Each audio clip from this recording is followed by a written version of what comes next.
The Fiscal Responsibility Act is a historic step to restoring fiscal sanity and holding Washington accountable. This will be the largest deficit reduction in history. For the first time in a decade, spending year over year will be cut while still providing critical funding for veterans and national defense.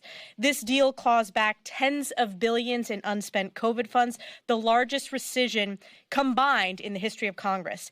And this deal will lift millions of Americans out of poverty by strengthening work requirements. You will never get to a balanced budget unless you do two major things. One is control Washington's spending obsession, but also you've got to help get people back to work. You've got to help get the economy moving again. And Republicans were in the minority in the House. All that you would be wondering about is how much more spending was Washington going to do over current year? How many more taxes are hardworking families going to have to pay? Because guess what? Joe Biden wanted more taxes in this package, and Speaker McCarthy insisted not a dime in new taxes would be in this bill or any other bill that comes out of this House majority. And that's made crystal clear in this legislation. We restart the student loan paybacks.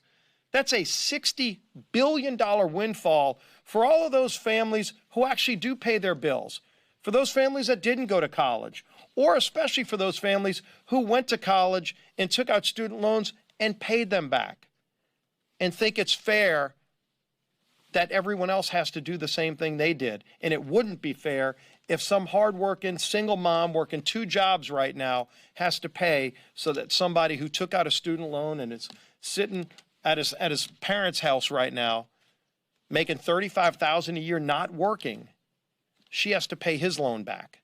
That wouldn't be fair. And you know what else we do? We put work requirements in place. Something we haven't seen in a long time. Something, by the way, that was an originated idea back when Joe Biden was a senator and he voted for it when Bill Clinton was president, working with a Republican majority. Something that helped get people out of poverty and back into the workforce. Thanks for watching our YouTube channel. Follow today's top stories and breaking news by downloading the NBC News app.